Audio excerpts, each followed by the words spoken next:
pessoal, eu sou a professora Rebeca, venho tratar de estruturas de aço no dimensionamento de peças submetidas ao cisalhamento à força cortante. Então, a gente vai fazer um exemplo que é de uma viga. Apresento aqui o enunciado.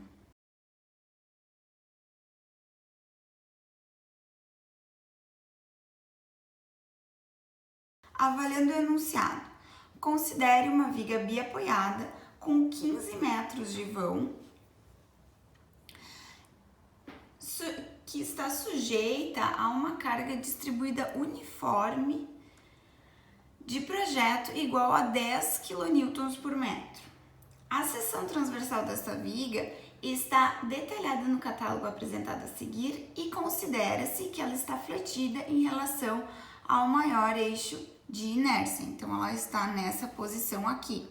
O item A pergunta qual é o esforço resistente e no item B, então, a gente verifica se esse perfil é adequado para essa viga. Vou começar definindo o esforço solicitante, certo? Em relação ao cortante. Bom, para esse tipo de estrutura, uma estrutura biapoiada, né, com carga uniformemente distribuída, a gente já tem um diagrama bem conhecido para o esforço cortante. Esse é o diagrama que a gente espera sempre que tiver uma estrutura biapoiada, sujeita a carga uniformemente distribuída, tá? Então, o valor máximo do cortante do cisalhamento é nos apoios. E ele segue essa formulazinha que eu apresentei aqui.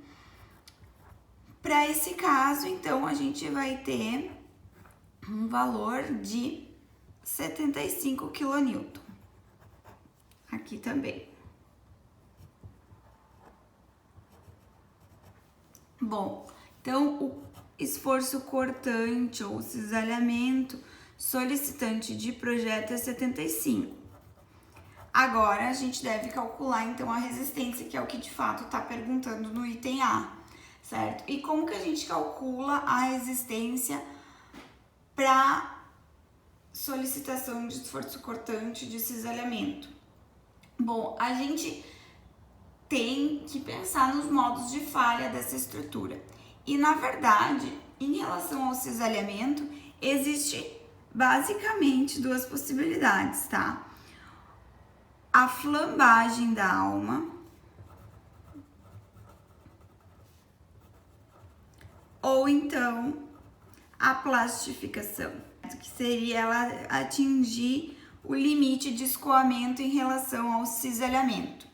Por que a flambagem só da alma, né? Por causa da posição que a gente tem no nosso perfil e o elemento resistente nesse caso acaba sendo essa região aqui. As mesas não contribuem para a resistência ao cortante. As mesas elas só se tornam importantes no momento fletor. Como essa estrutura está sujeita tanto ao esforço cortante quanto ao momento fletor, né, existe uma complementação, mas em se tratando de cisalhamento, as mesas não estão contribuindo na resistência.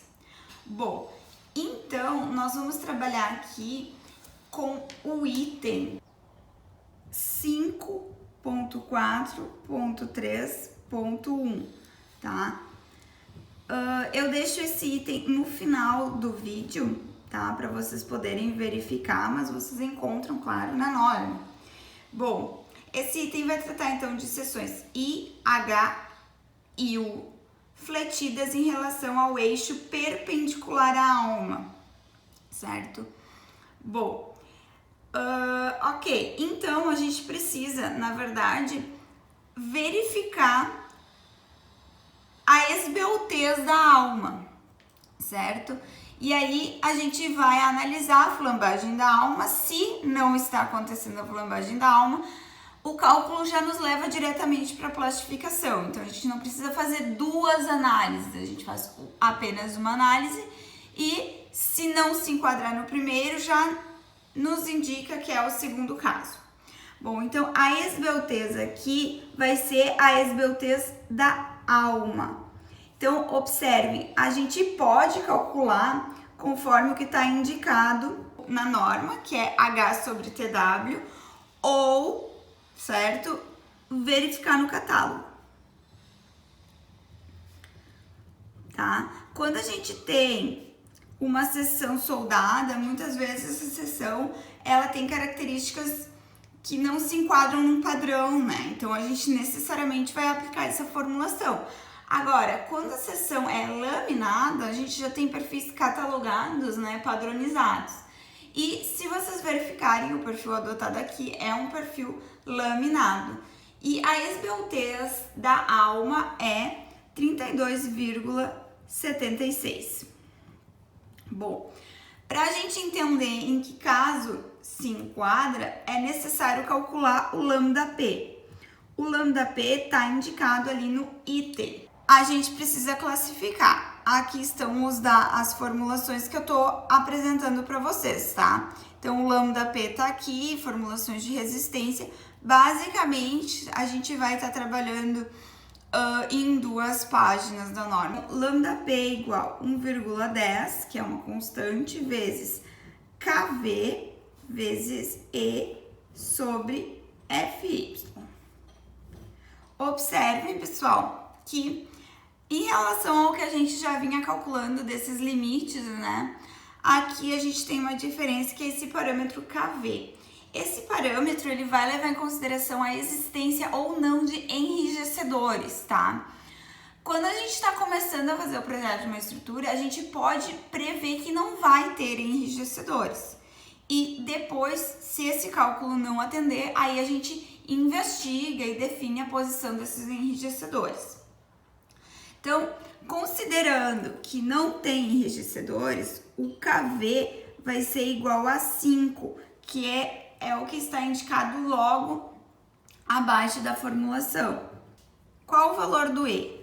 O E é um valor já muito utilizado por nós e ele é sempre igual em todos os cálculos, né? É o módulo de elasticidade do aço.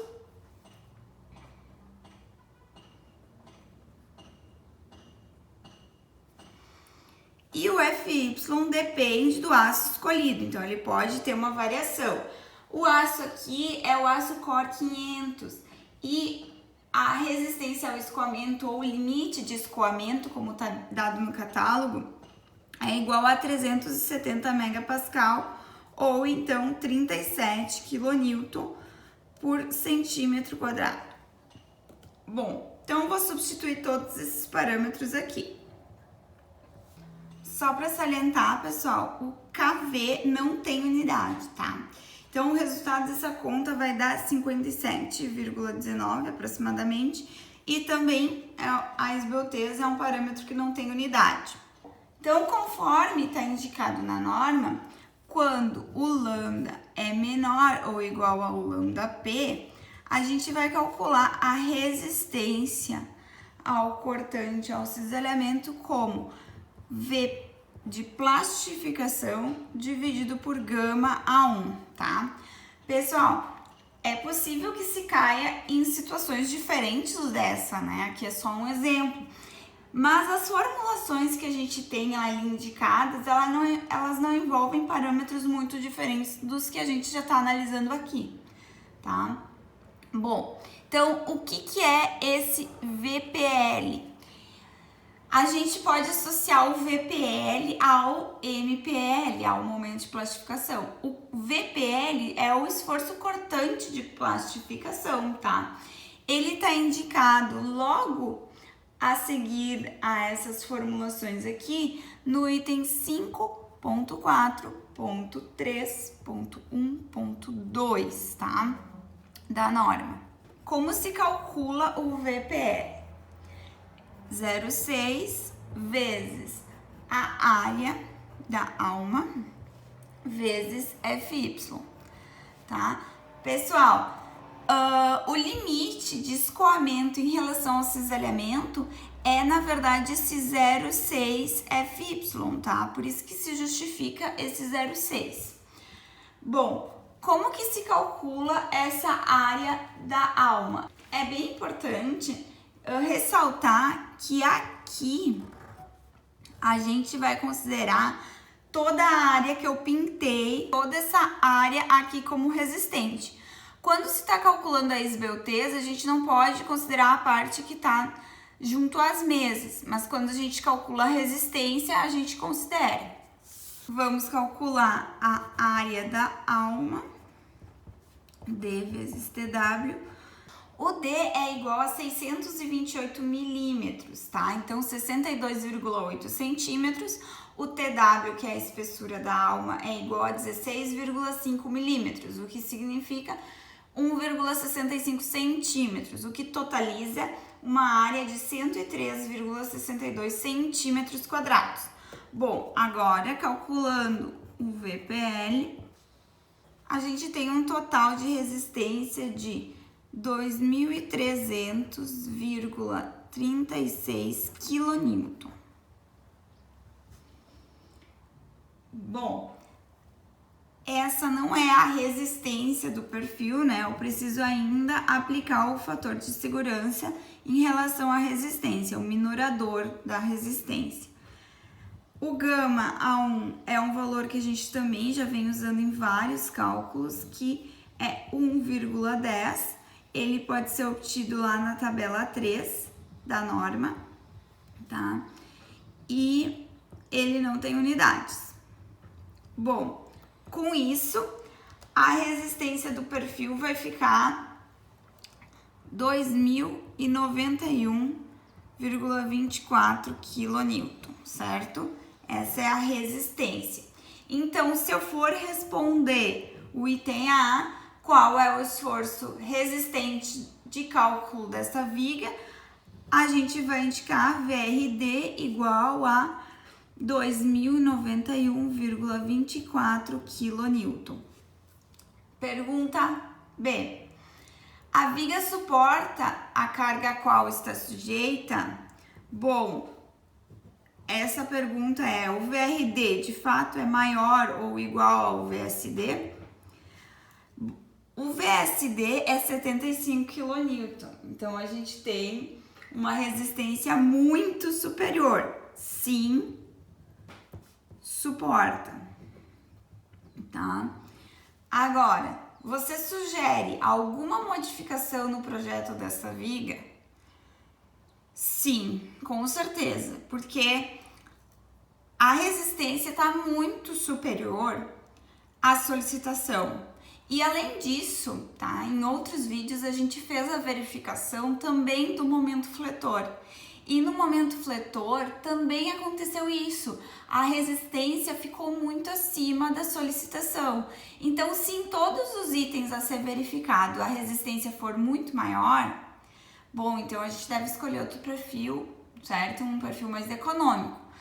Então, pessoal, a gente termina por aqui esse exercício. Eu espero ter contribuído.